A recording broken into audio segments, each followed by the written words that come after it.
کیونکہ مجھے پتہ ہے کہ چن چن کے لوگوں کے اوپر آپ میں سے ممبرز آف پارلیمنٹ کے اوپر پریشر ڈالا گیا. میں مظفر گڑھ کے اپنے ٹائیگرز کو کل ملا تھا تو وہ مجھے بتا رہے تھے کہ ان کے اوپر کس طرح کا ان کو آفر کیا گیا. مجھے 1.25 ارب روپیہ 5 لوگوں کو خریدنے کے لیے، ان کے ضمیر خریدنے کے لیے آفر کیا گیا. اور چن چن کے لوگوں کو میں اپنے گجرات سے ایک ایم پی اے سے ملا تو اس نے بھی وہی بات کی جو زیادہ تر ہمارے ممبرز آف پارلیمنٹ کو بھی بتایا گیا اور ہمارے اہلائی کو.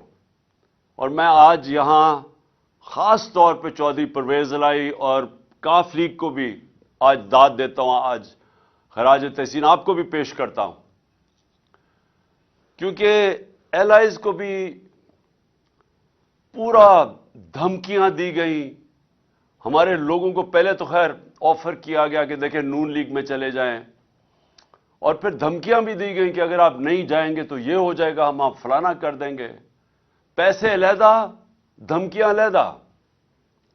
اور ایک چیز جو سب کو کہی گئی، میں آج آپ بھی ہیں اور یہ میری قوم بھی سن رہی ہے، یہ ایک چیز کہی گئی کہ دیکھیں پی ٹی آئی کی کوئی فیوچر نہیں ہے، عمران خان کی کوئی فیوچر نہیں ہے. عمران خان پہ ہم نے ریڈ لائن لگا دی ہے. لوگوں کو ڈرایا جا رہا ہے کہ جی ہم نے تو اس کو تو مائنس کر دیا، اس کی تو فیوچر ہی نہیں ہے. دیکھیں آپ سب کے لیے بھی، اور میں اپنی قوم جو دیکھ رہی ہے، میں سب کے لیے آج ایک پیغام دینا چاہتا ہوں. سوائے اللہ کے اور اس کے بعد یہ جو قوم کے وارث ہیں اللہ کے بعد، وہ پاکستان کی عوام ہے. کسی کے اوپر صرف ریڈ لائن پاکستان کی عوام ڈال سکتی ہے اور کوئی نہیں ڈال سکتا. اور جو بھی یہ سمجھتا ہے، جس میں بھی یہ تکبر ہے، یہ جو رونت ہے، یہ تکبر کہ جی ہم نے ریڈ لائن ڈال دی، نہ ان کے اندر عقل ہے. صرف بیوقوف انسان ایسی بات کر سکتے ہیں. نہ ان کو سیاست کی سمجھ ہے، نہ انہوں نے تاریخ پڑھی ہوئی ہے، نہ انہوں نے اس ملک کی تاریخ پڑھی ہوئی ہے. جس نے بھی کوئی تھوڑا پڑھا لکھا آدمی جس نے تاریخ پڑھی ہو، وہ کبھی بھی اتنی احمقانہ بات نہیں کر سکتا. ہمیشہ ایک ملک کے اندر عوام فیصلہ کرتی ہے کس کے اوپر ریڈ لائن ڈالی جاتی اور نہیں ڈالی جاتی. آپ ماشاءاللہ، اور میں اللہ کا ہاتھ اٹھا کے شکر ادا کرتا ہوں کہ اللہ نے آج آپ کی جماعت، اس کو آج وہ مقام دیا ہے. 70 سال میری عمر ہے. میں آپ کو پورے یقین اور وثوق سے کہہ سکتا ہوں کہ پاکستان کی تاریخ میں کبھی کسی جماعت کو وہ مقبولیت نہیں ملی جو ماشاءاللہ اللہ نے آپ کی جماعت کو دی ہے. اور اگر کسی کو شک تھا تو اٹھا کے دیکھ لیں. پہلے تو 65 جلسے کیے، ذرا 65 جلسوں کی ذرا ویڈیوز لوگوں کو دکھا دیں. آج کل تو سوشل میڈیا کا زمانہ ہے. گرمی کی انتہا کے اندر جس طرح پاکستان کی پبلک نکلی، پاکستان کی تاریخ میں کبھی ایسے پبلک نہیں نکلی کسی بھی جماعت کے لیے. پبلک نے بار بار بتایا وہ کدھر کھڑی ہے، وہ آپ کے ساتھ کھڑی ہے. جب ہماری حکومت ایک سازش کے تحت گرائی گئی، 9 اپریل کو جب میں اپنی ڈائری لے کے گھر پہنچا تو جو بھی یہ ریڈ لائن ڈرا کرنے والے سمجھ رہے ہیں کہ ریڈ لائن ڈرا کی، سب کو شوق ملا کہ جب 10 اپریل کو پاکستان کی پبلک سڑکوں کے اوپر آ گئی. اس ملک کی تاریخ میں کبھی بھی پاکستان کی پبلک ایک حکومت جس کو ہٹایا گیا ہو، آج تک پاکستان کی پبلک نے مٹھائیاں تو بانٹی ہیں، کبھی اس حکومت کے لیے لاکھوں لوگ نہیں نکلے. اور اس کے بعد الیکشنز ہوئے، 16 جولائی کو الیکشنز ہوئے. ایک عجیب سچویشن تھا کہ حمزہ کو یہاں بٹھا دیا گیا، ساری اس کے ساتھ پولیس، انتظامیہ، اسٹیبلشمنٹ مدد کر رہی ہے اس کی، ہر چیز، الیکشن کمیشن پوری مدد کر رہی ہے. یہ بھی پنجاب کی تاریخ میں کبھی نہیں ہوا کہ سویپ کی، تحریک انصاف نے بائی الیکشن سویپ کیے. اور وہ کیوں کیے؟ کیونکہ پاکستانی قوم نکل آئی. کبھی اس طرح قوم نہیں نکلی، نہ کسی نے برادری دیکھی، نہ کسی نے رشتہ داریاں دیکھی. لوگ نظریے کے لیے نکلے. اور آپ سب جانتے ہیں، کیونکہ آپ سب نے شرکت کی، آپ نے سب اس بائی الیکشنز میں شرکت کی، اور آپ نے اپنی آنکھوں سے دیکھا کہ کس طرح پبلک نکلی. اور پبلک نے واضح بتا دیا کہ ہم کدھر کھڑے ہیں. پھر 16 اکتوبر کو الیکشن ہوا. 16 اکتوبر کو چن کے الیکشن کمیشن اور نواز شریف نے چن کے وہ حلقے، ان حلقوں کے اندر بائی الیکشن کروائی جو ہمارے سب سے کمزور تھے، جن میں پی ڈی ایم کی، ان ساری جماعتوں کی دگنی ووٹس تھیں ہماری 2018 الیکشن میں. چن کے انہوں نے الیکشن کروائے. اور وہ آپ سب نے دیکھا کہ 8 میں سے 7 الیکشن ہم جیتے، اور پبلک نے ووٹ ڈالی. پبلک نے ووٹ ڈالی یہ جانتے ہوئے کہ میں نے الیکشن میں، ہم نے اسمبلیوں میں نہیں بیٹھنا تھا. یہ کبھی آپ نے سنا ہے پاکستان میں؟ کبھی ایسے پاکستان میں ہوا کہ پبلک اس چیز کو جانتے ہوئے کہ یہ جو ایم این اے کو ہم ووٹ ڈال رہے ہیں یہ ہمارے کام نہیں کروا سکے گا، ہماری گلی سڑکیاں، ہمارے جو کام ہے وہ نہیں کروا سکے گا، یہ اسمبلی میں بھی نہیں جائے گا. 8 میں سے 7 الیکشن جیتے. پبلک واضح بتاتی جا رہی تھی کہ وہ کدھر کھڑی ہے. لیکن مجھے افسوس سے کہنا پڑتا ہے کہ فیصلہ کیا گیا کہ ہم ڈنڈے کے زور سے پبلک کو، ہم ڈنڈے کے زور سے پبلک اوپینین کو موڑیں گے. اب یہ بھی کون سے جینیس یہ سوچ رہا تھا، کیسا ذہن یہ چیزیں سوچ رہا تھا، کون سا، یعنی میں کئی دفعہ حیران ہوتا ہوں کہ یہ کون فیصلے ایسے کرتا ہے کہ جب پتہ ہے کہ پبلک کدھر کھڑی ہے، اس کے باوجود انہوں نے فیصلہ کیا کہ جانوروں کی طرح، بھیڑ بکریوں کی طرح ڈنڈے کے زور سے ہمیں لگائیں گے اس لائن پہ کہ جی یہ چوروں کو ہم کسی طرح مان لیں. ساری کوشش ہو رہی تھی کہ کسی نہ کسی طرح پاکستان قوم ان چوروں کو، جنہوں نے 30 سال سے اس ملک کو لوٹا ہے، جن کے دوران ہندوستان بھی ہمارے سے آگے نکل گیا، بنگلہ دیش بھی آگے نکل گیا، جس کے دوران پاکستان دنیا میں پیچھے رہ گیا، ہر چیز میں ہم پیچھے رہ گئے. آئی ٹی ایک چیز لے رہا ہوں، ٹیکنالوجی کی فیوچر ہے. ہندوستان نے سن 2000 میں $1 ارب ان کی آئی ٹی ایکسپورٹ تھی. آج ان کی $140 ارب آئی ٹی ایکسپورٹ ہے. یہاں کسی نے توجہ ہی نہیں دی، کوئی لانگ ٹرم پلاننگ ہی نہیں کی، کیونکہ یہ جو 2 خاندان آئے تھے ان کو صرف ایک کام آتا تھا، پیسہ چوری کرنا اور اس کے بعد این آر او لینا. اور یہی انہوں نے کیا. آتے ساتھ ہی نہ ان کا کوئی گیم پلان تھا.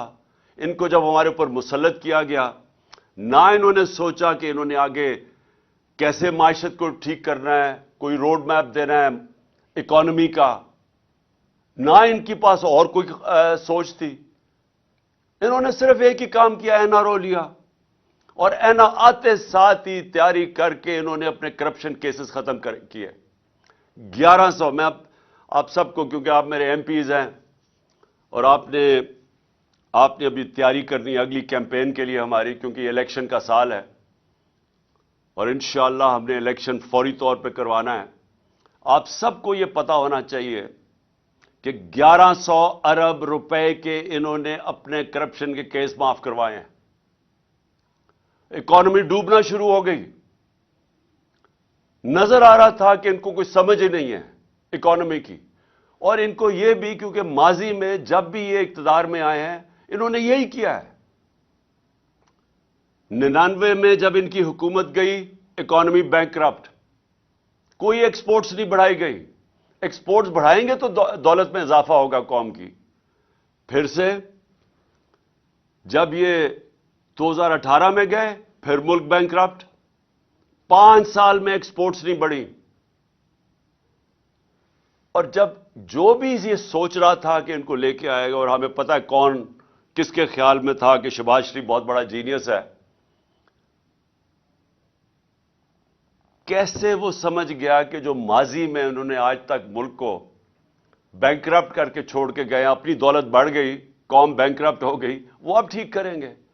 تو ملک کے یہ جو حالات آج نظر آ رہے ہیں معیشت کے، یہ ہونا ہی تھا۔ اور ہمارے اوپر کہہ رہے ہیں کہ جی یہ دیکھیں یہ پچھلی حکومت نے کیا۔ ہماری حکومت نے بینکرپٹ اکانومی سنبھال کے، ایک بینکرپٹ اکانومی، اور پھر سے میں ضرور کہوں گا آپ سب کو، ایم پیز کو، کہ آپ اکنامک سروے میں ضرور فگرز پڑھیں کہ شاید ہی پاکستان کی تاریخ میں کسی کی وہ اکانومی کی پرفارمنس تھی جو ہمارے آخری 2 سال تھی۔ کرونا کے باوجود پہلا سال بینکرپسی، اس سے نکالا، کرونا سے ملک کو نکالا، اور آخری 2 سال صرف مارشل لاز کے اندر اس طرح کی پرفارمنس تھی، اور وہ بھی کیونکہ ہم امریکنوں کے ساتھ تھے سیٹوں سینٹوں میں، ایوب خان کے دور میں، ضیاء الحق کے افغان جہاد میں ساتھ تھے، جنرل مشرف کے وار آن ٹیرر میں ان کے ساتھ تھے، تو ڈالرز آ رہے تھے۔ ہماری باری کوئی ہم کسی ایک آزاد فورن پالیسی لے کے آ رہے تھے جس کا بھی ایک کئیوں کو یہ نہیں پسند، یا غلام ذہنیت کے لوگ بیٹھے ہوئے جن کو یہ نہیں پسند آیا، کیونکہ ان کو تو غلامی کرنی ہے۔ وہ تو سمجھتے ہیں کہ جب تک ہم کسی سپر پاور کے جوتے نہ پالش کریں تو پاکستان سروائیو نہیں کرے گا۔ ان کو تو خودداری کا پتہ ہی نہیں ہے۔ تو خوددار فورن پالیسی کے باوجود ہمارے آخری 2 سال میں ریکارڈ گروتھ تھی۔ سارے اکنامک انڈیکیٹرز، چاہے ایکسپورٹس ہوں، چاہے ٹیکس کلیکشن ہو، چاہے ریمیٹنسز ہوں، چاہے ہماری ایگریکلچر گروتھ ریٹ ہو، زراعت کے اندر، سب پازیٹو جا رہا تھا۔ جب سے یہ آئے ہیں آج یہ حال ہے کہ ہندوستان کی، آج ٹی وی دیکھ لیں، نریندر مودی کی ایک چھوٹا سا کلپ چل رہا ہے کہ وہ بتا رہا ہے کہ پاکستان کیسے بیکاریوں کی طرح دنیا میں پھر رہا ہے، یہ جو ابھی جنیوا گئے تھے۔ اور میں جنیوا کا بھی ایک بات کہنا چاہتا ہوں کہ اتنا بڑا ڈیلیگیشن لے جانا جنیوا میں، جب بھیک مانگنے جا رہے ہیں، سب سے مہنگے ہوٹلوں میں ٹھہر رہے ہیں، اتنا بڑا ڈیلیگیشن، زیادہ تر لوگ زوم کے اوپر بات کر رہے ہیں۔ آج کل کون سی ایسی چیز تھی جو زوم پہ نہیں ہو سکتی تھی؟ میں نے زوم کے اوپر یونائٹڈ نیشنز کو بھی ایڈریس کیا ہوا ہے، میں نے زوم کے اوپر ساری میٹنگز کی ہوئی ہیں۔ کوئی ضرورت نہیں ہے آج کل کے زمانے میں اتنا بڑا ڈیلیگیشن بھیک مانگنے کے لیے وہاں جانے، اور اس سے کیا ملا وہ خیر اگلی بات ہے۔ لیکن پوائنٹ میں ایک کہہ رہا ہوں، معیشت ہم وہ چھوڑ کے گئے تھے جس سے ہم آگے، ہماری کوشش تھی تو میکسیمم ڈالر آئے ہیں پاکستان کی تاریخ میں، کبھی اتنے زیادہ ڈالرز نہیں آئے باہر سے، اور ہماری کوشش یہ تھی کہ اس کو بڑھاتے جانا تھا ہم نے۔ اور انہوں نے جو آپ کے سامنے، اب صرف ان کے پاس ایک پالیسی رہ گئی ہے۔ اکنامک پالیسی کیا ہے کہ بھیک مانگے، تھوڑا سا پیسہ آئے گا، کینسر کا علاج ڈسپلن سے ہوگا، تھوڑی دیر اور چلے جائیں گے، عوام مہنگائی میں پس گئی ہے، فیکٹریاں بند ہو رہی ہیں، بے روزگاری بڑھتی جا رہی ہے، اور اب یہ ہے کہ یا تو آئی ایم ایف کی کنڈیشنز ماننی پڑیں گی، اس کا مطلب مہنگائی، اگر آئی ایم ایف کی کنڈیشنز نہیں مانیں گے تو اور زیادہ مہنگائی، ادھر آ کے آج پاکستان کو انہوں نے کھڑا کر دیا۔ اور میں خاص طور پہ اب پاکستان کے آخر میں یہ آپ سب کے لیے، کیونکہ جو یہ ہو رہا ہے ہمارے ملک کے ساتھ، میں اپنے انصاف کے ادارے، میں خاص طور پہ ان سے آج اپیل کرتا ہوں کہ دیکھیں آرٹیکل 14 جو ہے کانسٹیٹیوشن کا، وہ ڈگنیٹی آف مین، انسان کا وقار، عزت نفس کی حفاظت کرتا ہے۔ جو ہمارا آرٹیکل 14 ہے آئین کا، وہ ہماری حفاظت کرتا ہے۔ اب میں اپنے انصاف کے نظام سے پوچھنا چاہتا ہوں، ہم کوئی چاہتے نہیں ہیں کہ کسی قسم کی ایسی تنقید ہو کہ ہماری عدلیہ ناراض ہو، کیونکہ ہم چاہتے ہیں ایک مضبوط عدلیہ ہو۔ لیکن میں آج یہ ضرور آپ سب کے سامنے، کیونکہ آپ لیجسلیٹرز ہیں، آپ قانون سازی کرتے ہیں، آپ نے بھی اسمبلی میں جب بھی موقع ملے یہ ضرور بات اٹھائیں کہ کیا ہمارے کوئی فنڈامنٹل رائٹس ہیں یا نہیں؟ کیا آئین جو ہمیں رائٹ ٹو ڈگنیٹی دیتا ہے، یہ جو ہمارے لوگوں سے ہوا ہے 25 مئی، آپ سب، آپ کو پتہ ہے 25 مئی کو آپ سے کیا ہوا ہے؟ آپ سارے پارلیمنٹیرینز تھے، آپ کے گھروں کے اندر جس طرح پولیس گھسی ہے، صبح کے 3 بجے، آج تک سنا ہے کوئی پولیس صبح کے 3 بجے لوگوں کے گھروں میں دیوار چھلانگ مار کے اندر آتی ہے؟ یہاں راشدہ بیگم بیٹھی ہوئی ہیں، ان کی عمر دیکھیں، ان کو اٹھا کے پولیس تھانے گھسیٹ کے لے کے گئے، کون سا جرم کر رہی تھی وہ؟ ہم کون سا، ہماری پارٹی کے لوگ کیا جرم کر رہے تھے جو لوگوں کے اوپر تشدد کیا گیا، اٹھا کے لے کے گئے، تھانوں میں لے کے گئے 2 دن پہلے 25 مئی سے، کہ صرف اس لیے کہ ہمارا جو آئینی حق ہے کہ ہم ایک پرامن احتجاج نہ کریں؟ اور کیوں نہیں؟ مجھے افسوس یہ ہے کہ کیوں ہمارے فنڈامنٹل رائٹس کی حفاظت نہیں کی گئی؟ ہم کس کی طرف دیکھیں؟ ہم اپنی عدلیہ کی طرف ہی دیکھیں گے نا، کہ جو لوگوں سے ظلم ہوا اس دن، جو وہ 2 لڑکے شہید ہوئے اس دن، کیا جرم تھا ہمارا؟ آج تک 26 سال کی پالیٹکس میں کب ہم نے انتشار پھیلایا ہے؟ میں جب 26 مئی کو میں نے جب وہ کال آف کیا، مجھے پتا تھا انتشار ہونا ہے۔ پھر جب ہمارے لاکھوں لوگ جب پنڈی تھے 26 نومبر کو، ہم اسلام آباد آرام سے، ہم سارے اسلام آباد، کوئی پولیس روک نہیں سکتی تھی، اتنی بڑی تعداد میں لوگ تھے۔ انتشار روکنے کے لیے ہم نے فیصلہ کیا کہ ہم اپنا آئینی حق استعمال کریں گے اور ہم اپنی اسمبلیز ڈیزالو کر کے الیکشنز کروائیں گے۔ الیکشنز ایک جمہوری عمل ہے، اور اس سے ہمیں روکا گیا۔ ہر قسم کے حربے استعمال کیے جا رہے ہیں کہ کسی طرح ہم الیکشن نہ کروا لیں اپنی جو 2 اسمبلی ہیں، پختونخوا اور پنجاب میں۔ کیوں ڈر رہے ہیں؟ میں یہ اب سوال پوچھتا ہوں کہ جو لوگ کہتے ہیں کہ ہم جمہوری ہیں، یہ کیوں ڈرتے ہیں الیکشن سے؟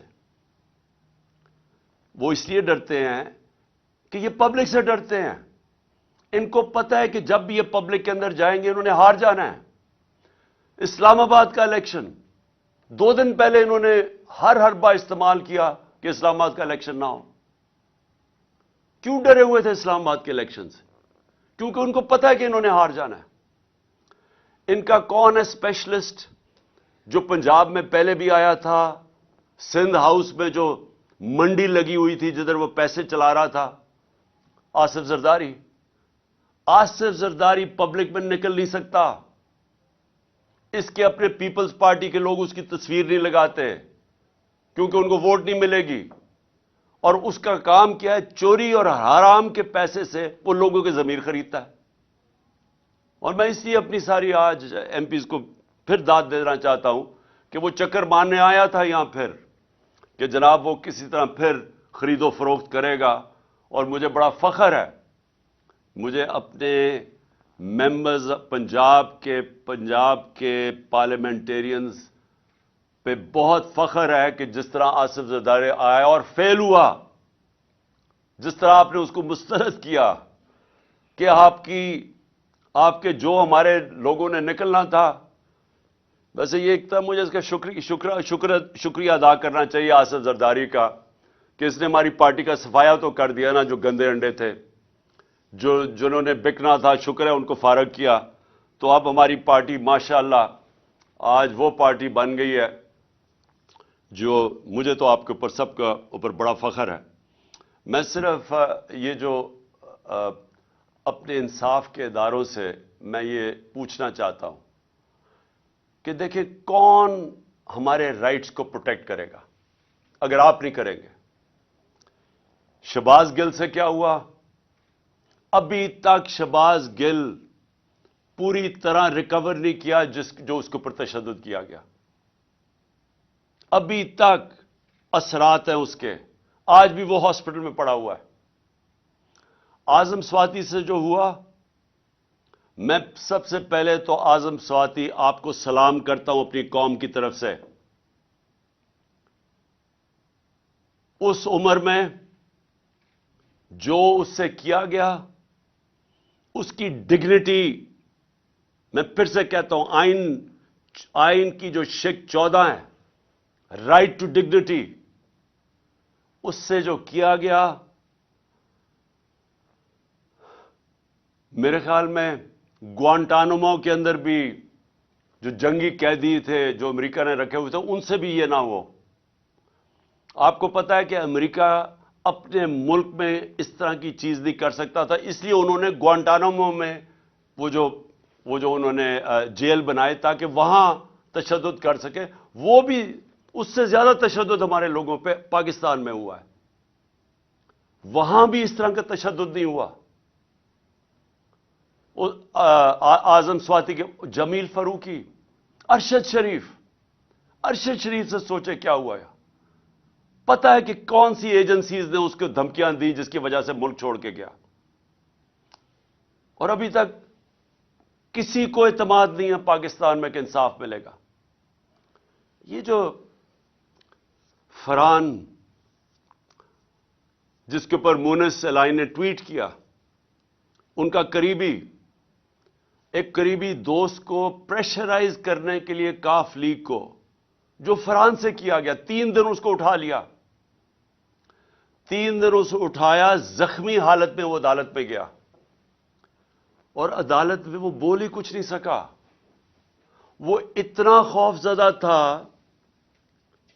کہ اس کو ڈر تھا کہ اس کو تحفظ نہیں دیں گی عدالتیں، کیونکہ جن لوگوں نے اس کے اوپر تشدد کیا وہ زیادہ طاقتور ہے.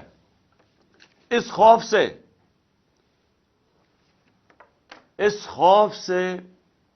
وہ بولا ہی کچھ نہیں عدالت میں جا کے.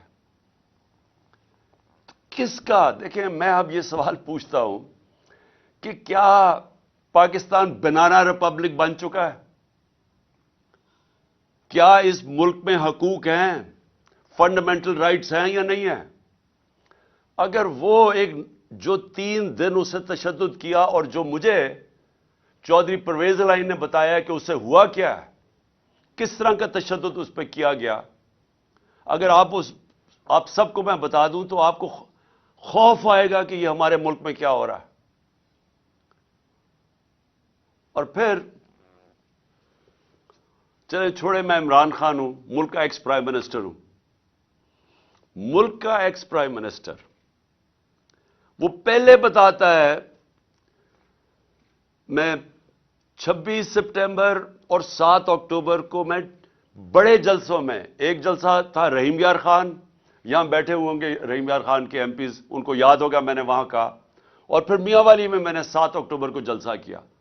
دونوں جگہ میں نے بتایا کہ میرے اوپر پورا پلان بن رہا ہے قتل کرنے کا، کیسے دینی انتہا پسند کے نام پہ واردات ہوگی، پلان کدھر بنا، کس نے وہ ویڈیو ٹیپ بنائی، وہ کس ایجنسی میں بنی، وہ پھر کیسے چلی آگے، پھر کیسے پورا پلان کیا گیا.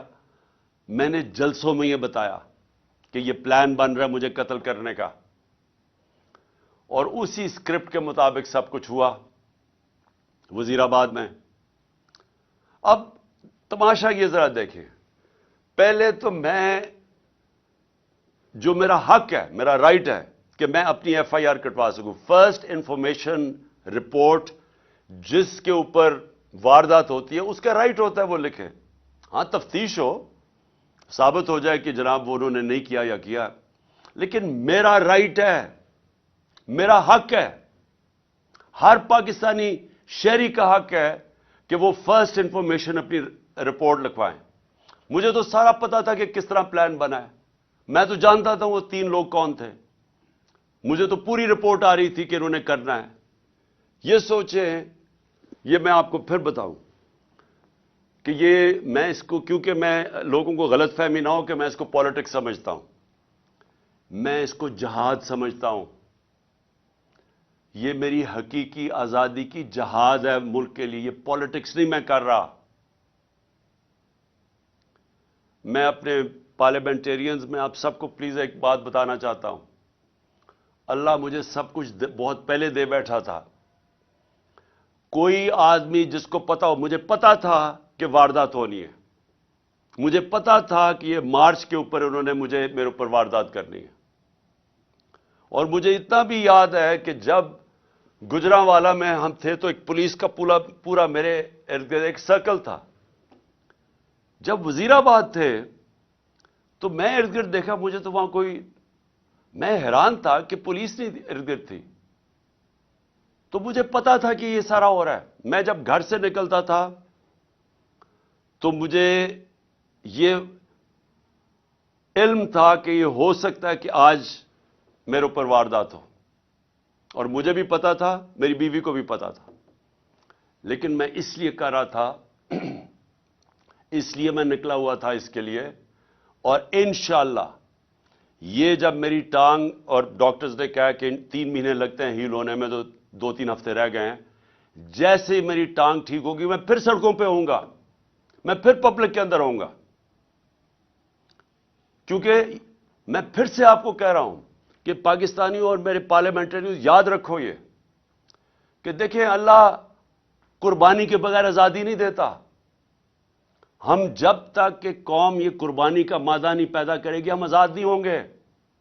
یہ جس طرح کے چور ہمارے اوپر مسلط ہوئے ہیں، جس طرح کے یہ جرائم پیشہ لوگ، یہ بدماش، جس طرح یہ رانا ثناء اللہ ہے، جس قوم کے اوپر بھی اس طرح کے لوگ مسلط ہو جائیں وہ قوم تباہ ہو جاتی ہے. اللہ نے اس لیے ہمارے اوپر فرض کیا ہوا ہے، ہمارے اوپر جہاد فرض ہے. اور جہاد ہے کیا؟ نا انصافی اور ظلم کے سامنے کھڑے ہو. ہمیں اللہ حکم دیتا ہے کہ جب آپ ظلم اور نا انصافی دیکھتے ہیں اس کے سامنے کھڑے ہو، مقابلہ کرو، سر نہ جھکاؤ اس کے سامنے. ظلم کے بت، خوف کے بت کی پوجا نہ کرو، یہ اللہ کا حکم ہے. تو یہ جو اوپر ہمارے چور اور ہر قسم کا مجرم، جرائم پیشہ لوگوں کو ہمارے اوپر جو مسلط کیا ہے، یہ ہم سب کا حق، فرض ہے کہ ہم ان کے سامنے کھڑے ہوں، نہیں تو آگے تباہی ہے. 2 راستے ہیں. ہم اپنے آپ کو، اللہ اس لیے ہمیں کہتا ہے کہ ان کے سامنے کھڑے ہو تاکہ ہم آزاد ہو جائیں، اور آزاد قوموں کا ہی پرواز اوپر ہوتی ہے. لیکن اگر ہم اس ظلم، یہ جو انہوں نے ڈرایا دھمکایا، یہ دہشت پیدا کی ہے نا، فرحان سے جو کیا ہے، جو اعظم سواتی سے کیا، شہباز گل سے کیا، جو صحافیوں سے کیا، یہ کیا کر رہے تھے؟ دہشت پھیلا کے ہمیں بھیڑ بکریوں کی طرح ڈرا دھمکا رہے تھے کہ ہم قبول کر لیں ان چوروں کو. جس وقت ہم نے ان چوروں کو قبول کیا، آپ یہ سمجھ لیں کہ ہم نے اپنے ملک کا ڈیتھ وارنٹ سائن کر لیا. کوئی مستقبل نہیں ہے. آج جو پاکستان کے معاشی حالات ہیں، آج سمجھ جائیں کہ پاکستان کے لوگ امید چھوڑ بیٹھے ہیں پاکستان سے. اب امید صرف آپ سے رکھی ہوئی ہے لوگوں نے، کہ وہ 2 لوگ صرف یہ دیکھ رہے ہیں کیا تحریک انصاف کھڑی ہو جائے گی، کیا ان چوروں کا مقابلہ کرے گی، یا یہ بھی بیٹھ جائے گی گھٹنے ٹیک لے گی. یہ لوگ بس صرف یہ دیکھ رہے ہیں. امید آپ پہ ہے. 7.5 لاکھ پاکستانی ملک چھوڑ کے چلے گئے ہیں پچھلے چند مہینوں میں، اور وہ پاکستانی ملک چھوڑ کے گئے ہیں میرے ایم پی سن لو، وہ پاکستانی ملک چھوڑ کے گئے ہیں جو پروفیشنلز ہیں، برین ڈرین ہو رہی ہے، جن کے اوپر ہم نے پیسے خرچ کیے ہوئے ہیں، جن کی معاشرے میں ضرورت ہے جن لوگوں کی، وہ ملک چھوڑ کے چلے گئے ہیں کیونکہ لوگوں کی امید چلی گئی ہے۔ ان کی شکلیں دیکھیں، ان کی ذرا کرتوتیں دیکھیں، ان کا ریکارڈ دیکھیں تو کس کو امید رہے گی پاکستان پہ؟ اس لیے ہم سب نے کھڑے ہونا ہے، اس لیے آپ سب نے جہاد سمجھ کے اس کو پالیٹکس نہ سمجھیں پلیز۔ آپ کا خیال ہے کہ کیا مجھے کوئی پالیٹکس میں دے سکتا ہے کہ میں اپنی جان کو رسک کروں؟ کوئی اپنی جان کی بازی لگاتا ہے کہ کسی پالیٹکس یا وزارتوں کے لیے یا وزارت عظمیٰ کے لیے؟ کتنے ہیں؟ میں اس ملک کی آزادی اپنے بچوں کے مستقبل کے لیے کر رہا ہوں، اور میں چاہتا ہوں آپ بھی اس کو ایسے دیکھیں۔ یہ جو آپ کو ڈرائیں گے، دھمکائیں گے، پیسے دیں گے، یہ آپ کا امتحان ہے۔ اور میں جس طرح ابھی تک آپ کھڑے رہے ہیں، مجھے یہ امید ہے کہ انشاءاللہ آنے والے ایک دو دن ہیں جنہوں میں انشاءاللہ ہم فیصلہ ہوگا، اس میں آپ سب کامیاب ہوں گے اور ہم سب کامیاب ہوں گے۔ ہم سب انشاءاللہ اس کا مقابلہ کریں گے۔ میں صرف بلال وڑائچ کو، جو انڈیپینڈنٹ ایم پی ہے جنہوں نے ہمیں جوائن کیا ہے، میں ان کو خوش آمدید کہتا ہوں پارٹی کے اندر۔ اور مجھے پتہ ہے ہمارے تھوڑے سے لوگ ابھی پہنچ رہے ہیں، تو میں سب کی میں جس طرح کرکٹ کا سکور دیکھ رہا ہوں اسی طرح میں آپ کے بھی پورا سکور فالو کر رہا ہوں کہ ابھی تک نمبر کدھر تک پہنچا ہے، اور مجھے نظر آ رہا ہے کہ انشاءاللہ وہ جو ہمارا وکٹری ٹارگٹ ہے وہ زیادہ دور نہیں ہے۔ تو میں آخر میں آپ کو آج اپنے پارلیمنٹیرینز کو اور میں اپنی قوم کو، میں آپ سب کو ایک پیغام دینا چاہتا ہوں کہ کیونکہ ابھی تک میں باہر نہیں نکل سکتا، مجھے یعنی عوام میں نہیں نکل سکتا، اس لیے کہ میری جو ٹانگ ہے ابھی تک 3 مہینے لگتی ہیں اس کو ٹھیک ہونے میں تو تھوڑا سا بھی وقت ہے اس کو۔ اور میں یقین رکھیں کہ جس وقت میں نکلوں گا، یہ جو کہہ رہے ہیں نا ریڈ لائن ڈرا کی ہوئی ہے، یہ میں آپ کو ریڈ لائن مٹا کے دکھاؤں گا۔ کوئی ریڈ لائن نہیں ڈرا کر سکتا کسی کے اوپر۔ پھر سے نہ اس کو تاریخ کی سمجھ ہے، نہ اس کو جو یہ ریڈ لائن ڈرا کر رہا ہے نہ اس کو تاریخ کی سمجھ ہے، نہ سیاست کی سمجھ ہے، اور نہ ہی اس کو سمجھ ہے پاکستانی قوم کے مزاج کی۔ یہ جو قوم فیصلہ جب کر لیتی ہے، آپ جتنی مرضی انجینئرنگ کر لیں، نتیجہ وہی ہونا ہے جو بھی یہ پچھلی الیکشنز میں، بائی الیکشنز میں ہوا ہے۔ اور انشاءاللہ ہماری کوشش ہوگی کہ ہم اسمبلیز، اپنی 2 اسمبلیز قربان کر رہے ہیں، 2 اسمبلیز قربان کر کے، ڈیزالو کر کے، اور ہماری اس کے بعد کوشش ہے کہ پاکستان میں کم از کم ہمارے 2 صوبوں میں الیکشن ہو۔ اور میں انشاءاللہ میں کیمپین کروں گا اپنے 2 صوبوں کے اندر، اور جو میں اپنی قوم کا مزاج جانتا ہوں، انشاءاللہ ایک بھاری اکثریت سے ہماری قوم پھر سے اقتدار میں لے کے آئے گی، اور وہ اقتدار ہوگا اصل جب ہم بڑے بڑے فیصلے کر سکیں گے پوری طاقت سے۔ بہت بہت شکریہ آپ سب کا، اور میں فالو کر رہا ہوں کہ جو ہمارے ابھی لوگ نہیں آ رہے ہیں میں ان سب کو فالو کر رہا ہوں، اور انشاءاللہ ہماری اب یہ جو ووٹ آنے والی ہے اس میں انشاءاللہ ہم کامیاب ہوں گے۔ بہت بہت شکریہ۔ پاکستان زندہ باد۔